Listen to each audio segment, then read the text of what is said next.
Hello, I'm Miss Linnea Lark, and this is Illustrate Away, a community of artists dedicated to growth and encouragement. Before we begin, just a reminder of those rules once again. Number 1, shape before detail. Number 2, erase to fix, not to restart. Number 3, failure leads to growth. And number 4, draw with your eyes and not with your brain. Okay, so today I'm going to talk about a question that I got from Anna. She writes, what are your experiences? What do you think? How is it different? And is it good or bad for artists to have the internet now? Boy, that's a loaded question, and I'm excited to talk about it because I love the internet. It's amazing, it's life-changing, it's everything that artists need. All right, so the first positive about the internet and the art world is that with the internet, the middleman has been cut out.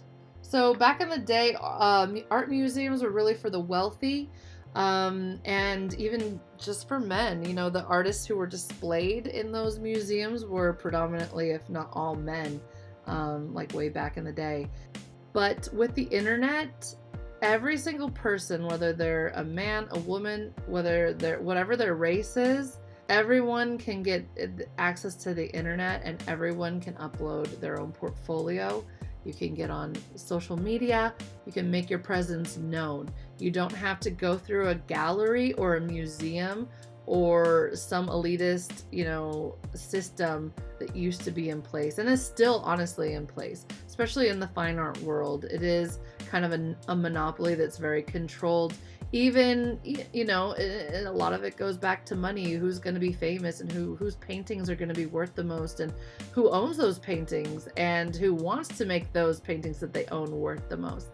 There's so much great conspiracy theory when it comes to the art world. You guys should do a little Googling and check it out. But the cool thing about the internet is it cuts all that out. So it allows the artist to go straight to the buyer to show their work, but also to sell their art. So you can get a website, you can use Etsy, you can do any kind of creative thing on the internet to not only market yourself as an artist, but also to sell your work, which is really powerful. The next reason the internet is so amazing for artists is because you have access to every part of our universe on the internet. If you need a reference photo, you're going to find it on the internet. If you're doing some kind of, South American artwork about the Amazon, and you want to Google what kind of animals live in the Amazon, what kind of, plants live in the Amazon, you can find photographs of that, and you can use those photographs from the internet as long as you're using them in the appropriate way. You're using them as inspiration and not just copying them. So what that means is that we've got the power of everything, not just on the internet, but the cool thing about the internet is that you don't have to check out a book, you don't have to go to the library, you don't have to look it up in an encyclopedia that weighs, like 17 pounds. You have it in your back pocket at all times of the day. You can make Pinterest boards to save these images so that they're accessible for the rest of your life. The internet's amazing. The other thing that's really, really cool is that you can also find art styles on the internet. Not just references for you to create your own art, but you can fill up your creativity bank and get inspiration and start practicing with your imagination and creativity by looking at other people's art, and it's all there for you. And even Google uses their amazing photography technology that they use for Google Maps to take pictures with satellites. They use those really powerful cameras to take pictures of art. So you can zoom in digitally closer than you could put your face next to the painting in real life. So you can see so much. It's amazing. The internet and technology is so cool. So I already touched on this a little bit, but the other thing is social media. Man, it's amazing what you can do, and it's hard work. Oh my goodness, with this whole YouTube thing that I'm doing here, and I mean my students are teaching me how to use Instagram. It's a full-time job. I got TAs on this stuff. I need some help. I need a personal assistant. Thank goodness they're built into my everyday work schedule. I'm just saying, I don't know how people do this internet gig it's a full-time job. Just to try to, use the internet for marketing and for self-promotion, it's intense. And there's, there's a science to it and there's a lot of learning to be done. But through Facebook, through networking, through community, being people, your subscribers or your followers or your clients, people who are going to commission you, they can all follow you and watch you and fall in love with you through your stories and through your videos and through your posts. And basically what you're doing is you're creating a community. And so the internet is so powerful, and you can make an art community. People, and they say that everyone just needs 1,000 buyers. Like, that's kind of the master of being able to sustain a living, is to have 1,000 people who are loyal to you that will buy your product. So it's the same thing for an artist. And through the internet, using social media, you can make that happen for yourself without having to, rely on an outside source, like a gallery or a museum or an agent. So the other really cool thing about all of that is that there's equality for women and for all races. Everybody can have a website. Nobody's going to limit you based on what you look like or what your soul is like. So it's a free for all, the internet, and I love it. And this leads me to my last point, and some of these points are really strong and it's the awesome stuff of the internet, but I think my personal favorite thing about the internet and art is stinking YouTube. I love YouTube. I went to 5 years of college, and I went to 4 to 5 different colleges, and I have not learned as much at any of those schools from any of those professors as I have on the internet, listening to people who are passionate about what they do, making really low grade videos and posting them on YouTube. So here's the deal. You're going to find teachers throughout your life. Some are going to be great. Some are going to be inspiring. Some are going to be actually good at their craft. Some are going to be bad.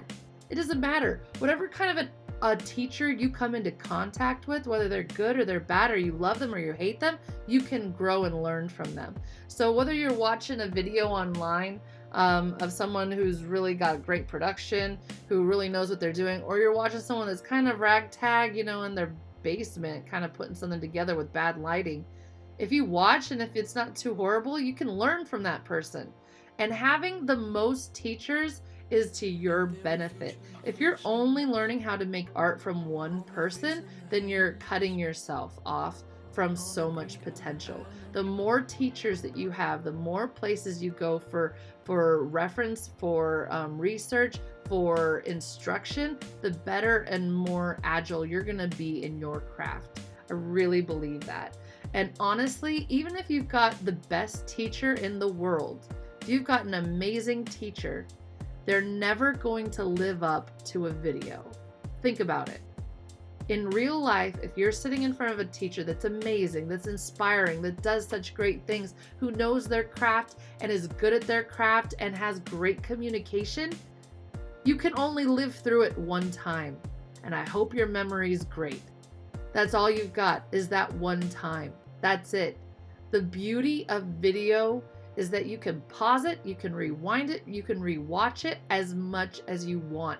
And you can make YouTube watch lists, and so you can save those for forever and ever, amen. Like, the power of it is unbelievable. All right, so those were the positives of the internet. There are 2 quick negatives for the internet. Number 1 is plagiarism. So being able to access all this amazing artwork, it gives you more stuff to copy and to steal, but not in a good way, in like a really, lame way. And so every year I see at least one piece of art come through my room that I've seen on Pinterest before, and it's almost identical. And that's a problem. You can't put your name on somebody else's art. I don't care if you painted it yourself. I don't know what you're thinking. You gotta you gotta be your own person, your own creator. You gotta use that as inspiration instead of copying it identically from the internet. Now, what we're doing on our Illustrate Away is we're copying, but we're not claiming that it's our art. We're not putting it in art shows. We're using people's art and photographs from the internet to build our skill. Just like the greats used to do. What people used to do to learn how to paint on their own, they get an easel and they go to a museum and they would set up shop in front of amazing painting and they would try to copy it. It's a great way to learn, and that's what we're doing here is we're learning.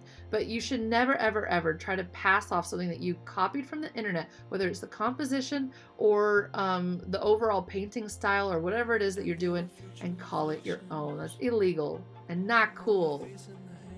The other thing that is a negative about the internet is that sometimes with more opportunity comes more anxiety. And so having access to every kind of art, every style of art throughout all of history, that's documented, it's almost stifling in a way. It's like the fear of a white piece of paper when you see it and it has and holds so much potential that you don't know what to do. And you end up, instead of making a mark on that paper, you never even make a mark. You don't even try to do anything because you're in your mind and you're freaking out a little bit. And so that fear, that anxiety is kind of hard. The other thing about seeing all the art on the internet that kind of is tied to that is that we judge ourselves way too harshly. We see amazing art and our first reaction a lot of the time is, I'll never be able to do that. Instead of saying to ourselves, I'm going to work really hard until I can do something that awesome.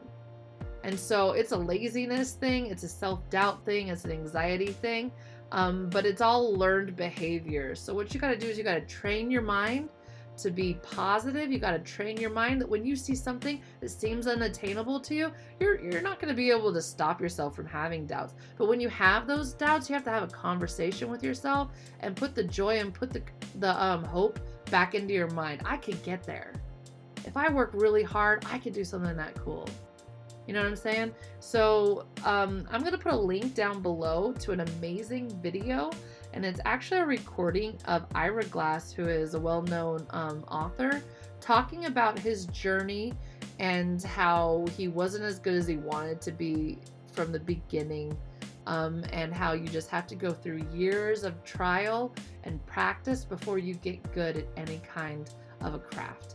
You got to go through the mire to get there. So it's very powerful. If you struggle with doubt, with fear, with giving up, with laziness, I would listen to this video because it is inspiring. All right, so those are my positives and negatives for the art world on the internet. I realize I went off a little bit long, so this video might be kind of slow, but I had a lot to say. So great question. Thank you, Anna. And this has been Bits and Bobs. It's Tuesday. I'll see you guys tomorrow on Wednesday for Places and Spaces. If you have any kind of question, if this kind of sparked a question in your mind, or you want me to go into more detail about one of these points, please make a comment below, because I'm looking for things that you want to hear about that I can talk about. And if you like the video, please subscribe and you can catch more of them. All right. Happy day. Use the internet, but don't plagiarize.